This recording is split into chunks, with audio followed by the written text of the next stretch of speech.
मुंबईतल्या वरळीमध्ये एका म्युझिक कॉन्सर्टमध्ये एका तरुणाचा मृत्यू झाला. अति मद्यप्राशन केल्यामुळे तरुणाचा मृत्यू झाल्याची माहिती मिळाली आहे. दुसरीकडे पुण्यातही पोलिसांनी रेव पार्टीवर छापा टाकत काही जणांना ताब्यात घेतलंय. बघूयात.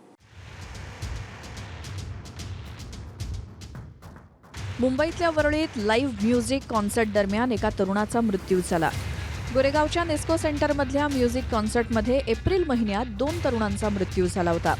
ही घटना ताजी असतानाच वरळीत देखील अशीच घटना घडल्यामुळे खळबळ माजली. वरळीत स्पेस बाउंड या कंपनीनं कॉन्सर्टचं आयोजन केलं होतं. या कॉन्सर्टसाठी प्रत्येक व्यक्तीला 4,000 रुपये इतकं तिकीट होतं. वरळीतल्या या कॉन्सर्टमध्ये ऋषभ महेंद्र गांगुर्डे हा 28 वर्षीय तरुण आपल्या मित्रमैत्रिणींसह गेला होता. ऋषभनं मित्रांसोबत मद्यपान केलं होतं. इव्हेंट सुरू असतानाच ऋषभ आणि त्याच्या एका मैत्रिणीला अस्वस्थ वाटू लागलं. त्यानंतर दोघांना जवळच्या रुग्णालयात दाखल करण्यात आलं, पण उपचाराआधीच ऋषभचा मृत्यू झाला. ऋषभसोबत असलेल्या त्याच्या मैत्रिणीची प्रकृती सध्या स्थिर असल्याची माहिती आहे. पोलिसांच्या प्राथमिक तपासात या ड्रग्ज सेवनाचा कोणताही अँगल आढळून आलेला नाही. सध्या रुग्णालयात उपचार सुरू असलेल्या मुलीनं मात्र एकाच वेळी दारू आणि एनर्जी ड्रिंकचं सेवन केलं होतं. मृत वृषभ गांगुर्डे याच्या मृत्यूचं कारण अद्याप समजू शकलेलं नाही. 28 वर्षाची पुरुषाची मृत्यू झालेली आहे आणि त्याला ब्रिज कँडी हॉस्पिटल या ठिकाणी ॲम्ब्युलन्सद्वारा नेण्यात आला होता. तिथे पोचल्यावर त्याला मृत घोषित करण्यात आला आहे. याच कॉन्सर्ट दरम्यान एक दुसरी घटनेमध्ये एक 31 वर्षाची महिलाची सुद्धा तब्येत बिघडली होती आणि तिला तातडीने जसलोक हॉस्पिटल या ठिकाणी नेण्यात आला होता. तिथे तिचा योग्य उपचार झाला आहे आणि तिची तब्येत सध्या बरी आहे. वरळीच्या NSCI डोममधल्या कॉन्सर्ट प्रकरणाची ताडदेव पोलिसांनी चौकशी सुरू केली आहे. मात्र या कॉन्सर्टला परवानगी देण्यावरनं पोलिसांवरही प्रश्न उपस्थित केले जाऊ लागलेत. या कॉन्सर्टसाठी पोलिसांनी आधी परवानगी नाकारली होती, पण नंतर पोलिसांनी या कॉन्सर्टला परवानगी दिली. पहिल्यांदा परवानगी नाकारली असताना दुसऱ्यांदा परवानगी का देण्यात आली असे सवाल उपस्थित केले जाऊ लागलेत. या कॉन्सर्टमध्ये मद्यपानासाठी परवानगी होती का याचीही चौकशी केली जाते. या प्रकरणात आयोजकांसह अन्य काही जणांची चौकशी सुरू असल्याची माहिती आहे.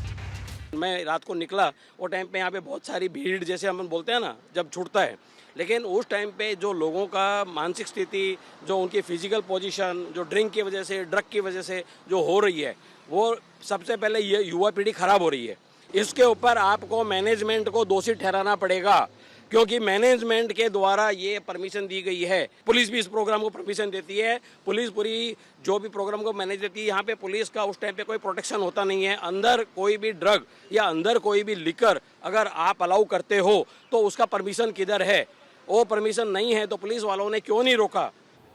यंग क्राउड ज्याला म्हणता येईल, हे सर्व मुलं 22 ते 28च्या दरम्यान मधले आहेत आणि अशा पार्ट्याचा एक ज्याला म्हणता येईल लोकांमध्ये एक वेगळा काहीतरी आपण करतोय असं दाखवण्याचा जो काही यंग क्राउडचा प्रयत्न असतो, त्याच्यामुळे एक पिढी बर्बाद होते.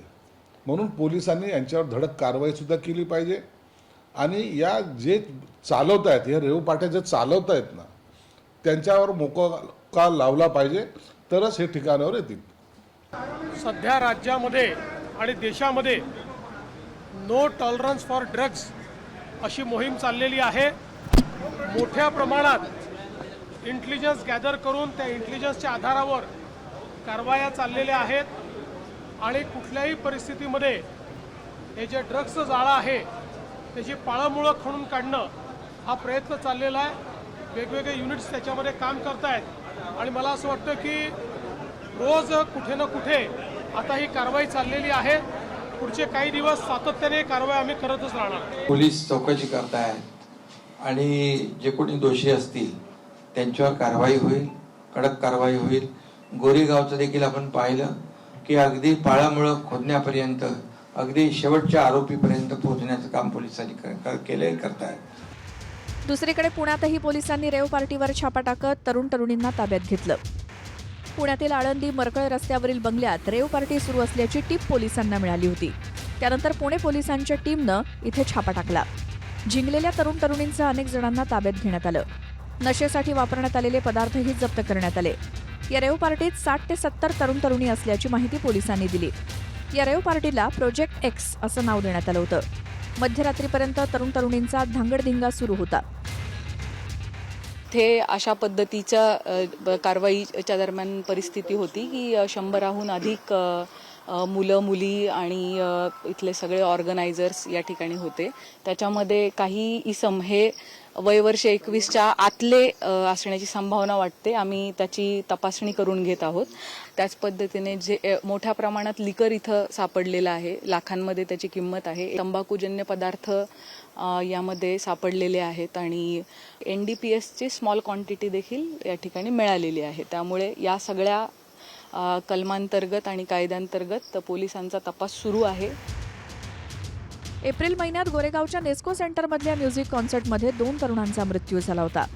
या कॉन्सर्टमधल्या तरुणांनी ड्रग्ज सेवन केल्याचं निष्पन्न झालं होतं.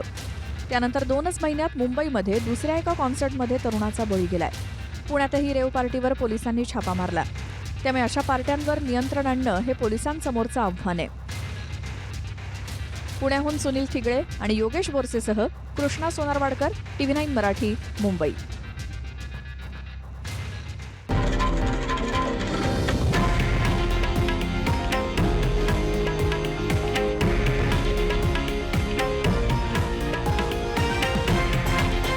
हे आहे देशातील नंबर 1 न्यूज नेटवर्क आणि आपण पाहत आहात TV9 मराठी, एकमेव.